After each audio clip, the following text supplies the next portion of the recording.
Baik teman-teman sekalian, selamat pagi apa sore gitu. Ya, selamat pagi teman-teman sekalian. Jadi untuk perkuliahan copywriting kali ini kita selenggarakan secara online gitu. Jadi dalam kesempatan ini kita akan coba bicarakan ya tentang kita udah mulai masuk ke bagaimana membuat naskah iklan gitu ya. Nah, yang pertama kita pelajari mungkin bagaimana sebelum ke televisi, sebelum ke iklan radio ya, kita akan coba untuk membuat naskah iklan media cetak gitu ya. Jadi kita akan belajar tentang anatomi naskah ya kan, terdiri dari apa aja, berikut juga anatomi iklan ya kan, bahan dan data apa yang kita perlukan ketika kita membuat sebuah iklan misalkan, dan bagaimana teknik penyampaian pesan, bagaimana cara mendramatisir dan juga khalayak sasarannya terkait audien, dan juga bagaimana melakukan riset pasar gitu ya. Baik, jadi secara struktural gitu ya, jadi naskah iklan itu punya anatomi gitu ya, punya elemen-elemen gitu. Nah, elemen yang pertama yang sering kali kita lihat adalah elemen headline gitu. Jadi pada elemen headline ini biasa kita sebut sebagai judul gitu ya kan. Nah, ini biasanya dalam konteks iklan cetak ditulis dengan menggunakan typeface yang besar gitu, dan sangat mencolok keberadaannya dalam sebuah iklan, itu sangat mencolok sekali. Biasanya ini yang menjadi elemen yang paling pertama ditangkap oleh mata pembaca gitu. Kemudian yang kedua ya, tentang visual. Nah, visual ini bisa foto ya kan, bisa ilustrasi, bisa gambar ya kan. Kalau misalkan foto, biasanya ya foto modelnya ya kan, atau selebriti yang kemudian menjadi endorser dari iklan tersebut ya kan. Nah, tentu keberadaan elemen visual dan juga headline ini ya berkaitan dengan konsep kreatif dan juga berkaitan dengan foto dari produk ya kan. Nah, yang berikutnya setelah visual dan headline ada body copy. Jadi body copy ini bisa juga disebut sebagai body text ya kan. Nah, body text ini biasanya banyak sekali dan ya nggak banyak sekali ya, secukupnya gitu, tapi biasanya lebih banyak daripada headline ya kan. Jadi body copy itu teks yang memberikan informasi yang lebih rinci ya. Teks yang memberikan informasi yang lebih detail terkait dengan apa? Terkait dengan produk yang diiklankan tentunya ya. Terus kemudian yang keempat ya, ini product shoot ya, atau disebut sebagai foto produk. Biasanya memang berbeda dengan elemen visual yang lain gitu. Nah, jadi misalkan ada selebriti yang menjadi endorser ya, product shoot atau foto produk ini ditempatkan dalam bagian yang berbeda dengan visual gitu ya. Kadang visual itu terkait langsung dengan headline ya kan, baru kemudian product shoot ya, ini berkaitan dengan visualnya. Jadi antara headline dan product shoot ada pesan antara yang dibawa oleh visual gitu ya kan. Jadi dia foto produk ya, tapi bisa juga product shoot ini jadi satu di visual. Misalkan seorang selebriti yang menjadi endorser itu membawa produknya. Jadi antara product shoot dan visual jadi satu gitu ya. Nah, yang kelima baseline ya.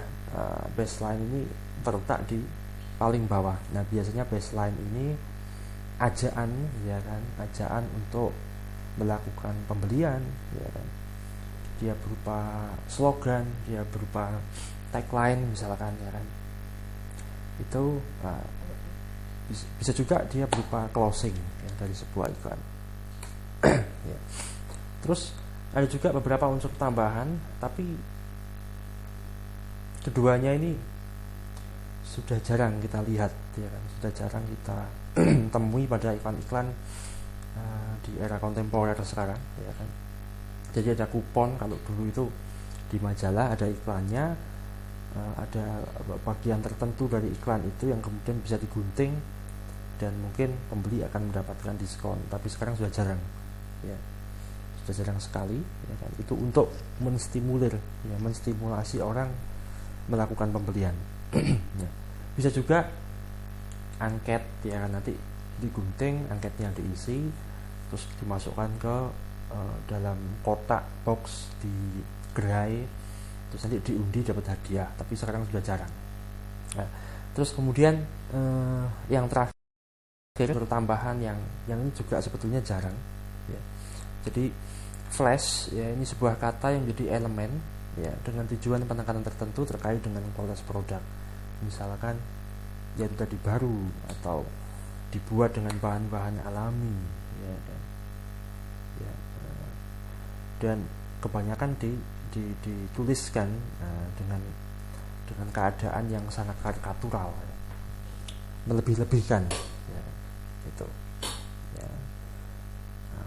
Berikutnya, nah ini misalkan, ya, nah teman-teman bisa lihat, ya, ini headline, ya, bagian headline ini yang seringkali ukurannya lebih besar, kemudian diikuti dengan body copy, terus kemudian product shoot, ya, kemudian flash jika ada, kemudian brand name-nya biasanya mengikuti setelah foto produk, dan yang terakhir baseline. Dia bisa berupa tagline atau slogan, ya. Terus berikutnya, ya, ini juga, ya, kupon jika diperlukan. Nah, ini kalau dulu orang bikin iklan sebelum di era digital kan, ya tentu kita harus buat margin dulu, ya. Terus kemudian kita bikin sketsa, ya, di mana letak headline, layoutnya, ya, foto produknya seperti apa kira-kira, ya, seperti itu. Nah, ada juga iklan yang sengaja dibikin nggak lengkap, artinya elemen-elemen yang tadi sudah kita sebutkan itu, yang saya sebutkan itu bisa jadi nggak lengkap, nggak ada headline-nya, atau bahkan hanya produk shoot aja, atau bahkan hanya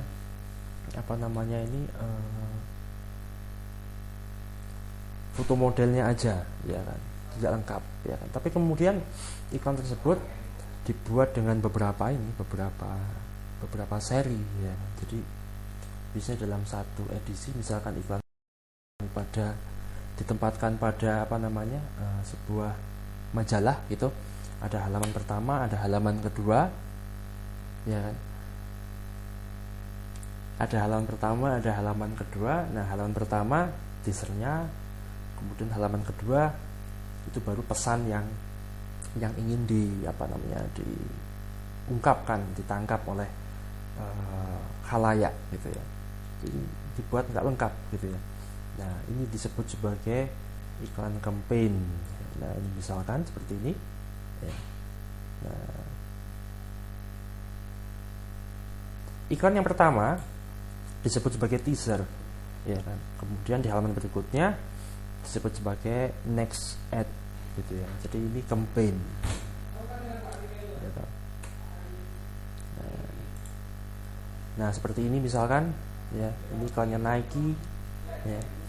Di teasernya kita nggak tahu nih, oh apa ini, ya, 210106 ada apa sebetulnya, ya kan, kita nggak tahu. Tapi kemudian di halaman berikutnya atau di edisi berikutnya, di seminggu kemudian di tempat yang sama, kita akan melihat iklan seperti ini, ya, Run on Air, ya, karena itu.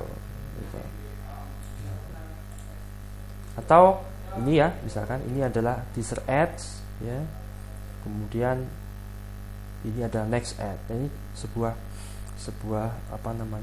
produk kosmetik gitu, ya. We are expecting soon, ya kan. Nah, apa ini, kayak keranjang bayi kan gitu, ya. Nah, terus kemudian berikutnya, ternyata produk kosmetik, ya, yang sangat beragam beragam sekali jenis produknya ya. Nah, ini kalau misalkan kita lihat pesan apa sih yang ingin ditangkap gitu ya. Ini adalah launching sebuah produk baru, produk kosmetik gitu. Nah, kenapa kok kemudian diletakkan di keranjang bayi ya, ini ada produk yang akan sangat dekat dengan Anda gitu ya, akan sangat dekat dengan kalian gitu, bahkan seperti keluarga sendiri gitu.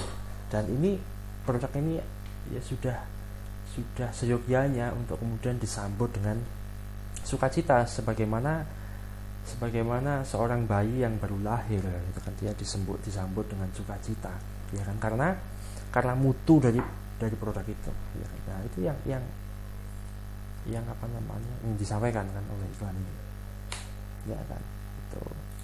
Itu berikutnya ini misalkan ya, ini sebuah iklan tentang stasiun radio ya. Nah, ini ya, beberapa contohnya. Nah, terus bagaimana kita menulis naskah iklan gitu ya?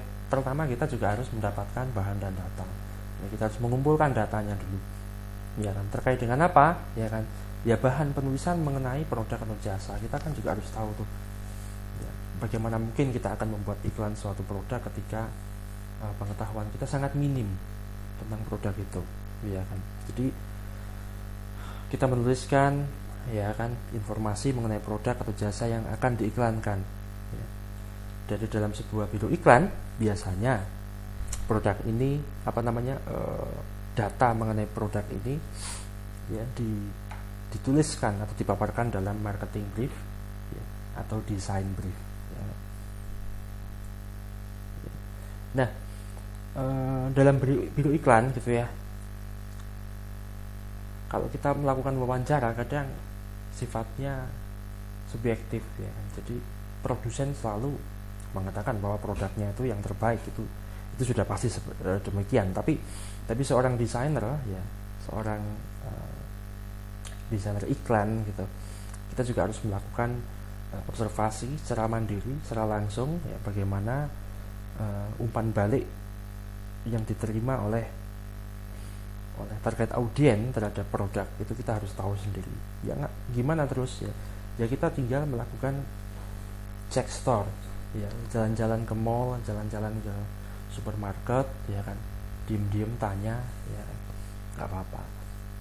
Nah, tidak hanya melakukan pengamatan kepada produk dan dalam hubungannya dengan target audien, tapi juga perilaku dari calon konsumen itu juga kita harus pahami ya. Jadi kalau di dalam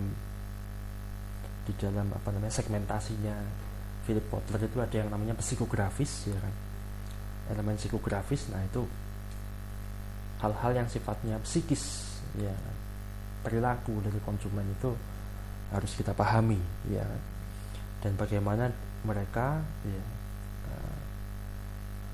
menggunakan produk sejenis yang lain ya, atau yang disebut sebagai kompetitor ya.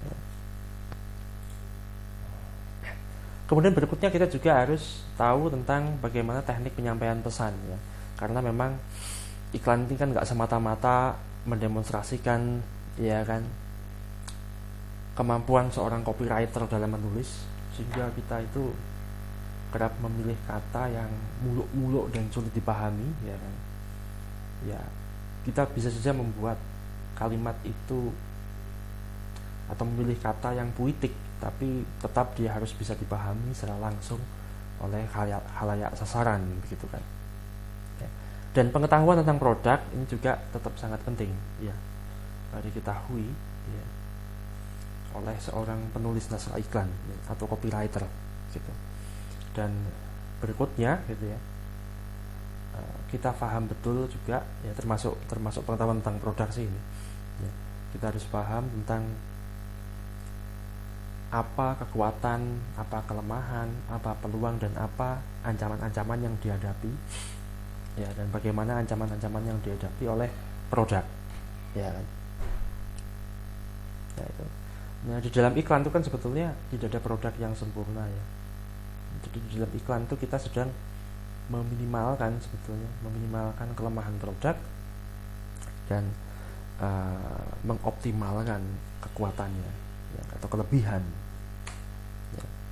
Dan juga di dalam iklan sebaiknya tidak membohongi ya. Jadi kan kita bisa mengetahui mana yang hiperbolik atau sesuatu yang didramatisir dan juga berbohong ya kan. Jadi misalkan kalimat seperti ini ya, rambutnya bagaimana yang terurai, pipinya bagai paudila yang bibirnya bagai delima merekah. Nah, ini kan metafor ya. Apakah bibirnya benar-benar seperti buah delima? Itu kan tidak, tapi kan tidak berbohong ini ya kan? Ini kan metafor ya.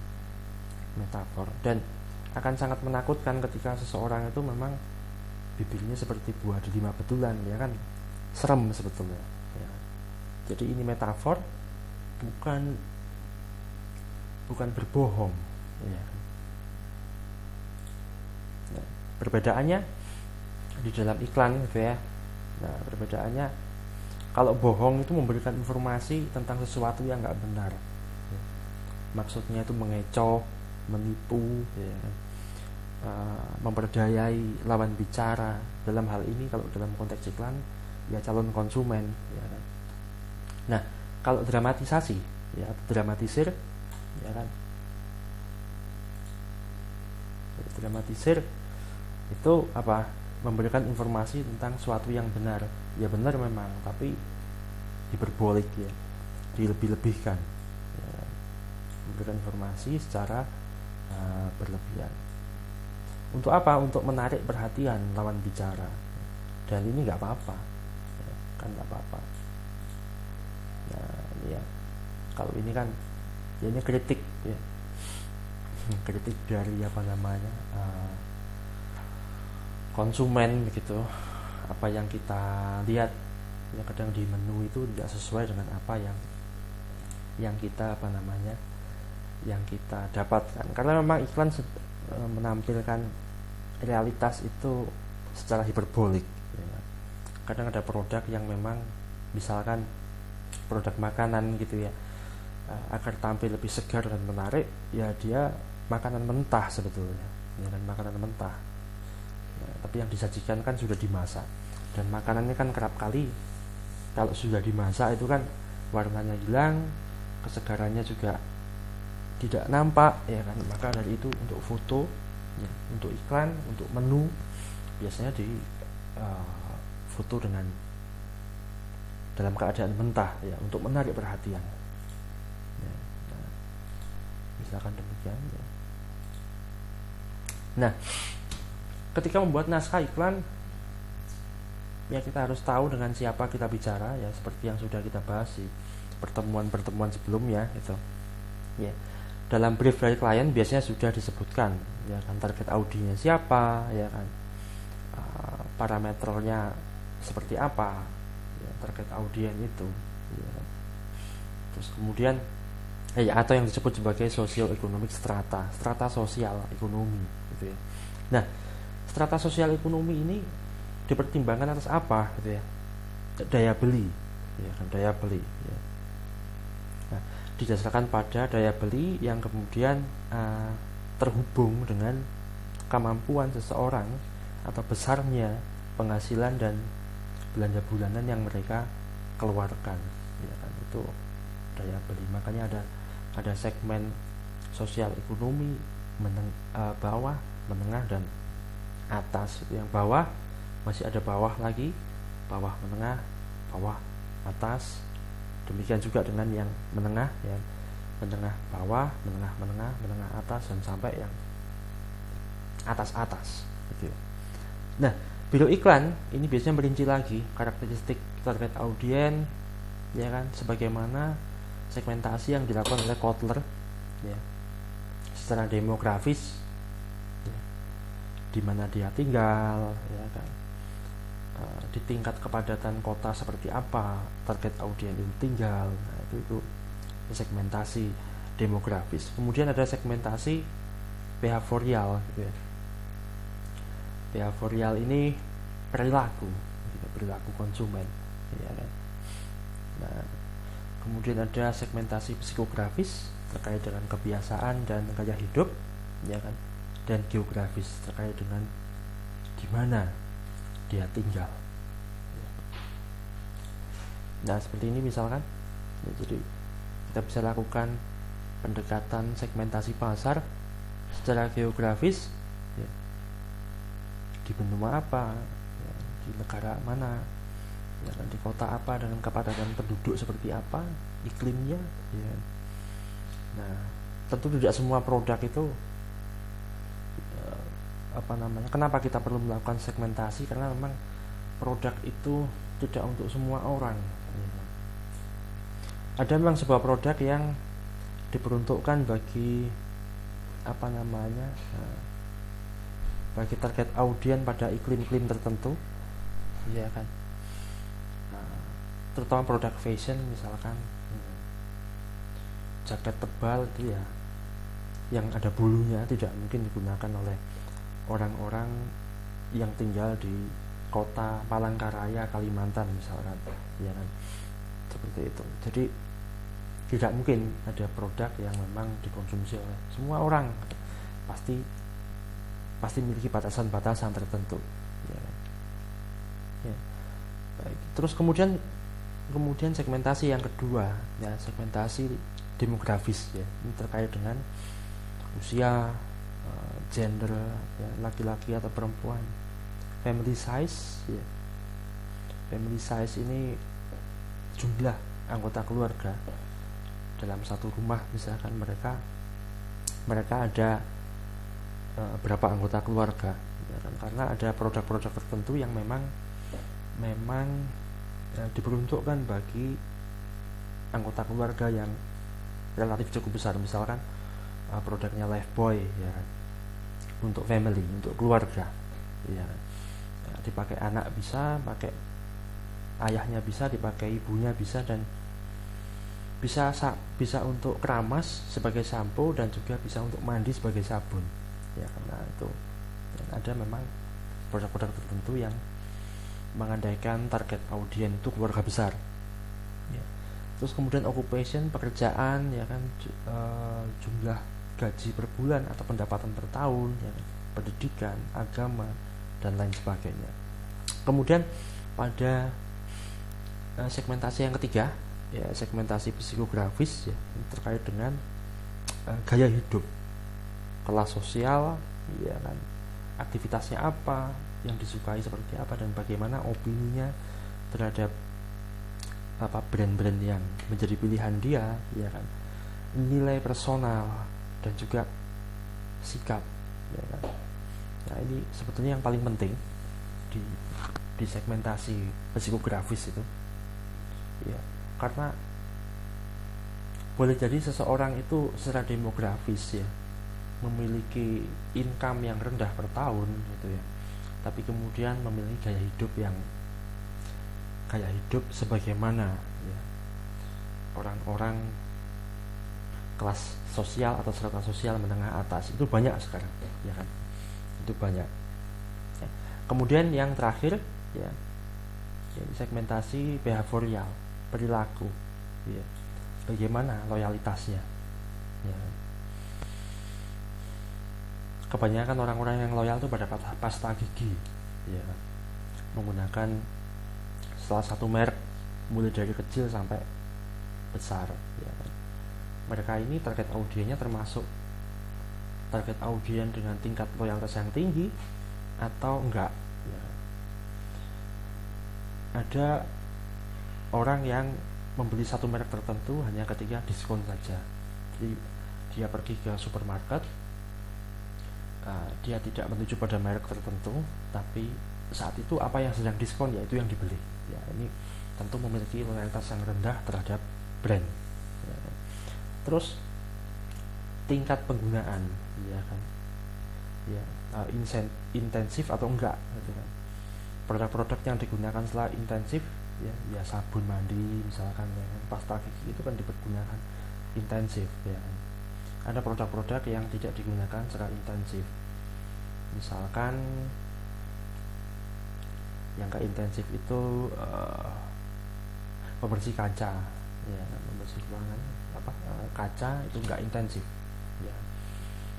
Orang membersihkan kaca mungkin di rumahnya 1 bulan sekali, ya. Berbeda dengan sabun atau pewangi, ya, untuk mengepel ruangan. Orang bisa 1 minggu 3-4 kali mengepel lantai, ya. Jadi tingkat intensitasnya berbeda, ya. Jadi yang dimaksud sebagai usage itu. Baik, kita kembali ke segmentasi. Nah, segmentasi dilakukan terlebih dahulu, ya. Segmentation, ya, mengidentifikasi dan mendeskripsikan market segmen pasar berdasarkan 4 aspek, ya, berdasarkan 4 aspek segmentasi tadi. Yang kedua, kemudian mengevaluasi apa yang sudah kita pilih, ya kan, yang sudah kita analisis dari proses segmentasi tadi, ya. Kemudian mengevaluasi segmen mana yang kemudian menjadi fokus kita, ya kan. Nah, terus kemudian melakukan positioning, ya. Jadi mengembangkan positioning, posisi produk kita nanti ada di mana, posisi brand kita nanti ada pada segmen yang seperti apa, iya kan. Produk yang kita rancang atau brand yang kita rancang nanti ditujukan bagi persona orang-orang yang seperti apa. Nah, itu kita melakukan positioning, ya. Jadi sebelum merancang iklan, ya, ada 3 hal yang harus kita lakukan, yakni melakukan segmentasi, ya kan. Kemudian dari segmentasi tadi kita kerucutkan lagi, ya kan, kita lakukan targeting, ya. Terus kemudian yang ketiga menentukan positioning, ya, dalam sebuah kalimat, ya kan. Menentukan positioning seperti apa, untuk siapa, ya kan, produk atau brand yang sedang kita iklankan ini. Karena itu nanti akan mempengaruhi cara berkomunikasi kita, cara menyusun pesan dalam iklan yang dibuat, kan gitu. Nah, ini disingkat sebagai STP atau ini customer driven marketing strategy, ya. Nah, ini segmentation, targeting, positioning, ya. Nah, di positioning, ya, kita bisa pada tahap positioning, maksudnya kita bisa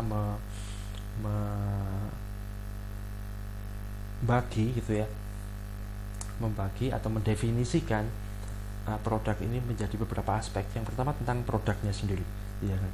Apakah produk nanti ini merupakan produk yang premium, gitu ya, ataukah produk ini basic, ataukah produk yang sifatnya durable, gitu. Jadi premium itu, ya, menekankan pada mutu sebetulnya, ya, menekankan pada mutu, ya, mutu yang sangat tinggi, ya kan. Ataukah produk kita itu hanya menjual fungsi basicnya saja. Jadi misalkan dia itu sampo, gitu ya, dia menghilangkan ketombe misalkan, itu ada fungsi yang basic, ya kan. Kemudian ataukah durable, ya, kita bisa lihat ada beberapa produk yang menekankan pada ketahanan, ya kan, ya. Seperti misalkan tentu produk ini biasanya memang produk-produk yang memang harus tahan lama. Misalkan roda mobil, ya, ban mobil, ya. Terus kemudian oli, misalkan oli mobil, ya, menekankan pada durability, ya, yang mampu tidak ganti oli sampai beberapa bulan ke depan tapi mesin tetap halus misalkan. Nah, itu produk yang menekankan pada durability, gitu ya. Nah, nanti produk yang kita iklankan mengambil positioning yang seperti apa? Apakah premium, ya, ataukah menjual fungsi-fungsinya yang paling mendasar. Kalau sabun untuk mandi ya menghilangkan kuman misalkan. Kalau dia itu sebuah ban atau produk-produk otomotif yang menghendaki durability, maka yang dijual adalah tahan lama, ya kan. Nah, yang mana? Kemudian yang kedua, price, ya kan, harganya gitu. Ya, apakah harganya nanti ini premium, mahal, ataukah low price, ataukah ya ini value of purchase, ya kan. Apa yang konsumen dapatkan sebanding dengan apa yang mereka keluarkan, ya, value, ataukah menekankan pada aspek nilainya, ya. Biasanya yang low price ini ya, menjual fungsi-fungsi dasar, ya, menjual fungsi-fungsi dasar. Misalkan dia sebuah deterjen, ya membersihkan noda dan menjaga warna pakaian tetap cemerlang. Nah, itu kan fungsi dasar gitu kan. Nah, tapi ada juga deterjen ya yang juga dilengkapi dengan pewangi, ya kan, sehingga tidak perlu kita itu menambahkan pengharum lagi, ya kan. Itu juga menawarkan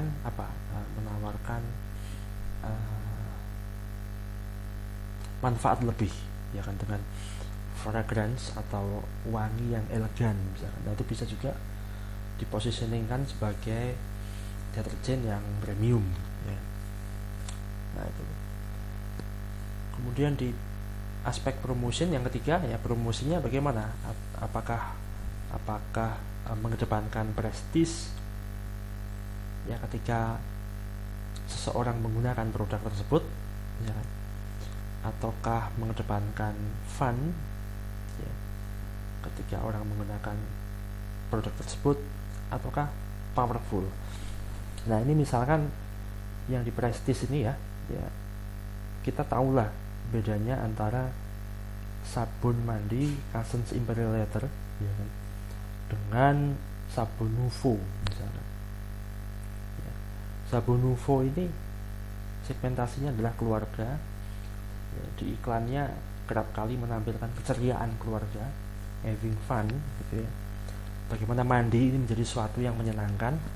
Tapi pada Cousins Imperial Leather kita akan menyaksikan bagaimana seorang perempuan, ya, menengah ke atas, wanita karir gitu, selepas kerja dia mandi di bak mandi, ya kan. Nah, ini kan sudah nampak di situ, ya, bagaimana segmentasi, bagaimana positioning yang diambil oleh Cousins Imperial Leather untuk menengah ke atas dan menjual atau berpromosi secara prestis, ya. Nah, seperti itu, ya. Terus kemudian distribusinya, ya, yang keempat, ya. Dia didistribusikan secara intensif, ya, artinya di semua tempat itu ada, mulai dari toko kelontong sampai supermarket, ya. Ataukah selektif, ya, hanya di tempat-tempat tertentu, misalkan hanya di minimarket, ya, di minimarket tertentu, tapi di minimarket yang lain bisa jadi nggak ada, ya kan. Nah, selektif di tempat-tempat yang benar-benar dipilih, atau eksklusif, tidak ada dimanapun tapi dia punya booth sendiri, ya. Hal ini semisal produk-produk kosmetik yang sering kali kita lihat di mall, mereka kemudian memiliki booth sendiri seperti Maybelline, ya, misalkan Maybelline itu, terus Revlon atau Avon, ya, dijual secara eksklusif, ya, seperti itu. Nah, segmenting dilakukan agar komunikasi yang dilakukan dari kampanye beriklan bisa lebih tepat atau lebih fokus, ya kan? Karena nggak ada produk yang memang untuk semua orang, ya kan? Nah, dengan segmenting, ya, copywriter bisa lebih tepat menulis naskahnya karena dia kan tahu, ya kan, dia akan bicara sama siapa, gitu. Dia akan bicara sama siapa, gimana perilakunya, gimana sifat-sifatnya, bagaimana sikapnya, ya, dan sejauh mana mereka memiliki pengetahuan tentang produk, ya. Jadi market research juga penting ya. Maka dari itu kita harus menyediakan waktu untuk melakukan market research ya kan. Ini tidak hanya di lingkungan akademik tapi juga di industri hal semacam itu juga dilakukan ya kan. Baik teman-teman sekalian, mungkin itu yang bisa saya sampaikan untuk kali ini ya kan. Setelah ini kalian bisa mengerjakan beberapa tugas ya kan, sudah saya siapkan ya. Baik, terima kasih teman-teman sekalian. Selamat siang.